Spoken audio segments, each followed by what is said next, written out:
Hey guys, welcome to the 12th lecture of the chapter Money Market and Capital Market in India. Today's lecture we are going to discuss the problems of the Indian money market. So let us see the problems first. See, compared to the advanced countries, Indian money market is less developed in terms of volume as well as liquidity. That means the amount of money dealt it in Indian money market as well as the liquidity factor, both we are less advanced as compared to the developed countries. Now let us see why do we face these problems. So the first and foremost problem is dual structure of the money market. As all of us know, Indian money market is broadly divided into two categories, that is organized sector as well as unorganized sector. So our money market, Indian money market, has the presence of both organized and unorganized sector. So what happens is, due to this presence of both the markets, it leads to disintegration. There is no integration because organized sector, it is totally controlled and managed, whereas in the unorganized sector there is lack of transparency. Moreover, these sectors, they lack coordination among each other. Moreover, unorganized sector of Indian money market, it does not fall under the direct supervision and control of the RBI. So that's why it is uncontrolled, we may say. And in the unorganized sector, what is the amount dealt in, or who all are the participants, all that is uncontrolled. They don't have the direct supervision of the RBI. They don't follow much rules and regulations, and that's why, due to this dual structure in the Indian money market, it becomes difficult to manage the market efficiently. That's why the problem exists due to the dual structure of the money market. So that was the very first and very major problem of the Indian money market, that is dual structure. Now let us move on to the second problem, another problem, that is lack of uniformity in the rates of interest. See, the money market comprises of various entities such as commercial banks, cooperative banks, then non-bank finance companies, which we call as NBFCs.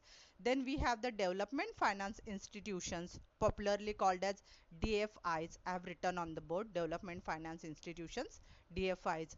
Moreover, different kind of investment companies are there. So what happens is, basically in the Indian money market there are various entities, varieties of entities which are dealing in the money market, and moreover the category of borrowers is also different. So as a result, there is no uniformity in the operations, there is no uniformity in the rates of interest in the Indian money market. So this is also considered as one of the major problem in the Indian money market, that is lack of uniformity in the rates of interest due to the, of course, various entities involved. Now let us move on to the third one, that is shortage of funds. See, basically the simple reason behind this shortage of fund is that there is less banking habit developed among the people. People are not that much habituated for the banking facilities, and moreover in some areas there are not adequate banking facilities developed. There is less development in the rural areas. So all these factors altogether are responsible for the shortage of funds in the Indian money market. Let us see how to write it. Money market faces shortage of funds due to inadequate savings, low per capita income, poor banking habits among the people, then indulgence in the wasteful consumption. That means unnecessary people are buying things here and there. That is also wasteful consumption. Then inadequate banking facilities in the rural areas. All these factors have been responsible for the paucity of funds in the money market.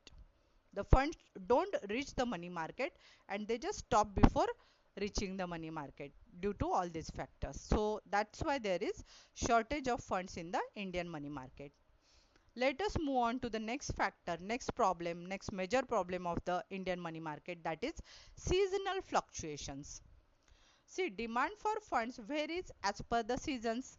Like during the peak season, that is from October to June, finance is required on a large scale for various purposes such as trading in the agricultural produce, whatever production comes, then for the next procedure of those production.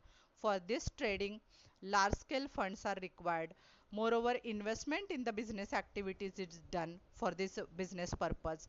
So all these factors result in heavy demand of funds from the period of October to June.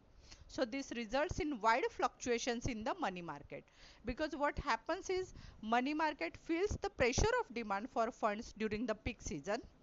So there is shortage of fund for the supply, whereas during the whenever the peak season goes, whenever the season is off, during the off season there is no demand for the funds. So at that time funds are lying idle, nobody is demanding, whereas during the peak season there is too much demand for fund, and hence the money market is unable to fulfill the demand. So this is how the seasonal fluctuations create problems in the Indian money market. I hope you got this point. Let us move on to the next one. Point number 5, fifth problem, lack of financial inclusion.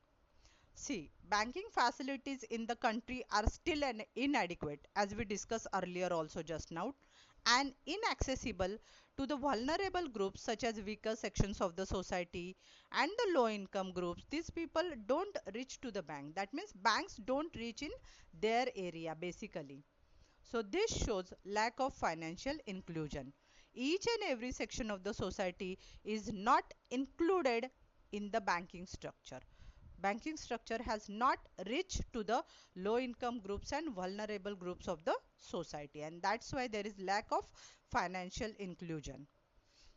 And due to this, again, there is shortage of funds in the banking system. People are unable to reach the banking facilities. And let us go to the last point of this topic. Last problem, problem number 6, delays in technological upgradation. Use of advanced technology is a prerequisite, is very essential for the development and smooth functioning of financial markets. So the problem faced is there is delays in upgradation of technology, which hampers the working of the money market. Since the technology is not that much upgraded, people find it difficult to operate. Consider simple example. If your net is slow, I hope you understand. This is very basic example I am giving you. Like supposing you are buying something, you want to make payment, you are using GPay and your net is slow. Then how much irritation we get irritated, isn't it? That you are unable to make payment. So this is how the technology affects every area of our life. So delays in the technological upgradation is a major problem for the development of the Indian money market. I hope it helps. So in today's lecture, we have discussed the problems of the Indian money market. I revise in short once again. First problem, dual structure of the money market. Second, lack of uniformity in the rates of interest, of course due to various entities. Third problem, shortage of funds. Fourth one, seasonal fluctuations. Fifth one, lack of financial inclusion. And sixth and the last one is delays in technological upgradation.